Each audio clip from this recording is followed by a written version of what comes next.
to Biscuit to get out and run around the neighborhood, and I couldn't chase her, and so I let her run, and then I used the little treat jar, and she came running.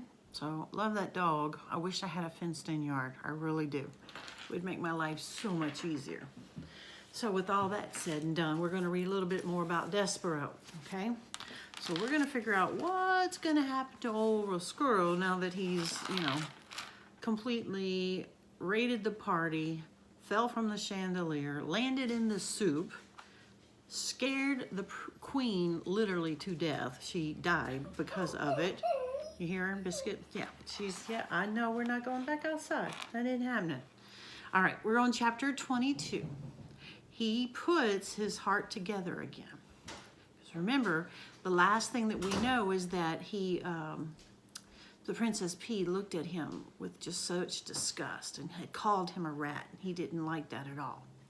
So Roscuro hurried from the banquet hall. A rat, he said.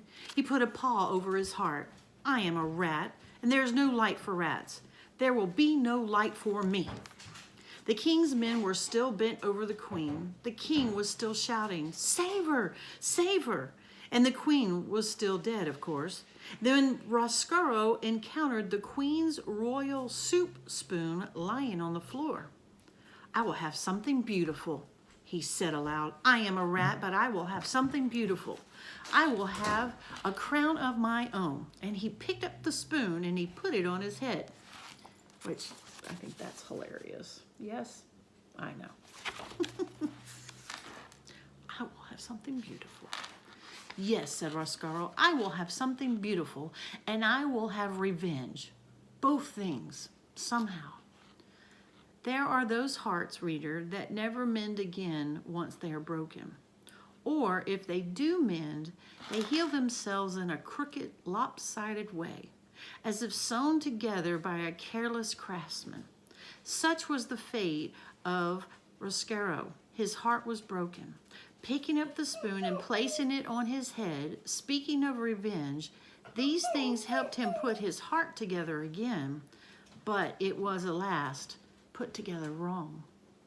Where is the rat? Shouted the king. Find the rat.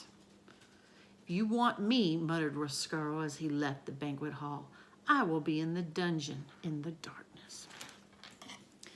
Now do we understand a little bit as to why the king, when Despero went into her bedroom and was listening to the music played by the king to his daughter, that the princess said, look, there's a mouse. And he's like, there's not a mouse, it's a bug. Mouse, bug, and it went back and forth, right? Well, we go a little further into that chapter, and when he realizes it's a mouse, he's like, put it down. We do not like rodents. A mouse is a rat is a mouse is a rat. I mean, the king was adamant because what did he remember?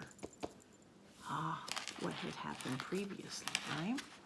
Okay, so here we are, chapter 23. There were, of course, dire consequences for Roscuro's behavior. Every action, reader, no matter how small, has a consequence. For instance, the young Roscuro gnawed on Gregory the jailer's rope, and because he gnawed on that rope, a match was lit in his face, and because of that match was lit in his face, his soul was set afire. The rat's soul was set afire because of this. He journeyed upstairs seeking the light. Upstairs in the banquet hall, the Princess P spotted him and called out the word rat. And because of this, Roscuro fell into the queen's soup. And because the rat fell into the queen's soup, the queen died. You can see, can't you, how everything is related to everything else? You can see quite clearly how every action has a consequence.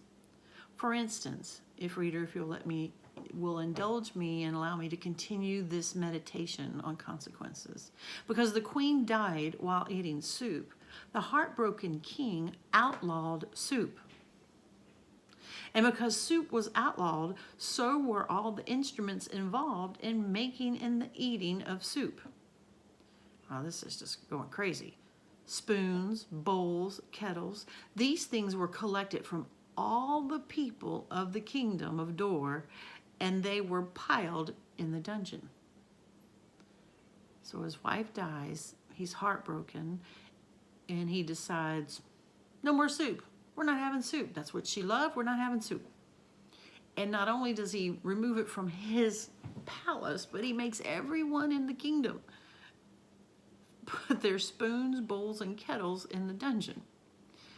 Okay. And because Roscaro was dazzled by the light of one match and journeyed upstairs and fell into the queen's soup, and the queen died, the king ordered the death of every rat in the land. The king's men went bravely into the dungeon to kill the rats. But the thing about killing a rat is that you must first find a rat. And if a rat does not want to be found, reader, he will not be found.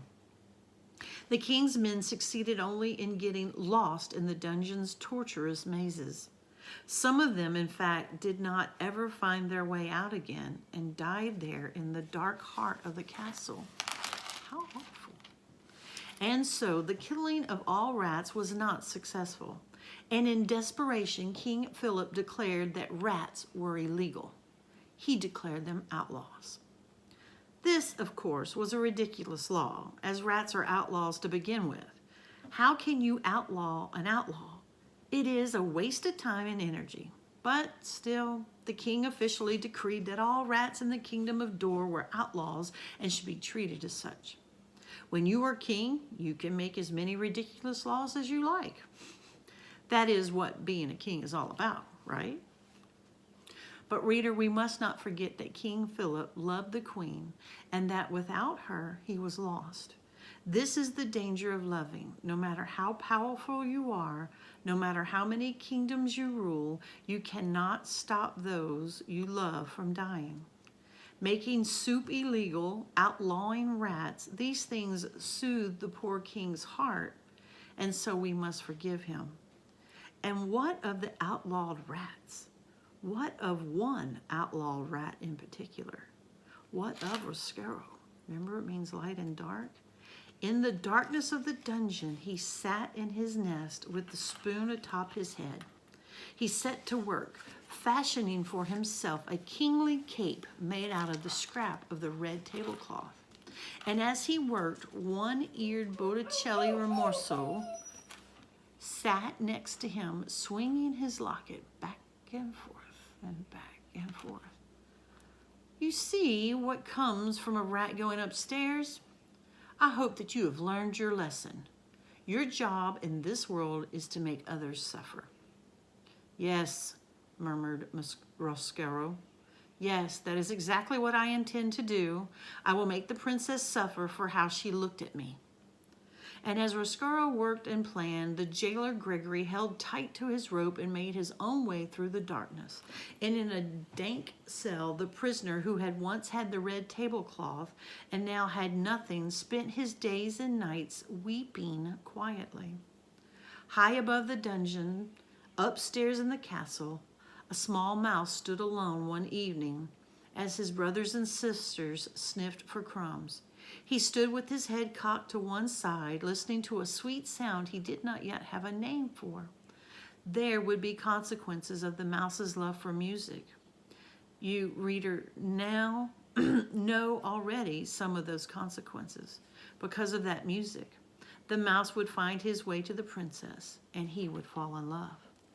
And speaking of consequences, the same evening that Despereaux stood inside the castle hearing music for the first time, outside the castle in the gloom of dusk, more consequences drew near. A wagon driven by the king's soldiers and piled high with spoons and bowls and kettles was making its way to the castle. And besides the soldier, there sat a young girl with ears that looked nothing so much as pieces of cauliflower stuck to either side of her head. The girl's name, reader, will be Migorissot. And though she did not know it yet, she would be instrumental in helping the rat work his revenge. Oh, no. All right. Two things are going to happen here. One, you're going to pick up this quiz. Chapter 16 through 23. You're going to number order of events, okay, and sequencing. And then you have 5 questions that you are going to circle the best answer. Yes, you may go back in your book. Yes, you may go back to your handouts if you choose to, okay? And then once you have that quiz completed, have Mom take a picture and send it to me immediately. And then we're going to work on this handout right here. Cause and effect. Cause. What event led to Roscaro's consequences? Effect. What was Roscaro's consequences? Okay. Let's think about this. When Roscaro first was in the dungeon, he went to nibble on Gregory's rope. Gregory grabbed the rat and flicked a match and showed it in his face and burnt off part of his whiskers, right? Okay, so cause. Him chewing on that rope had that light set his heart afire. Is that how the book says it? Because of that, Roscaro kept looking for the light.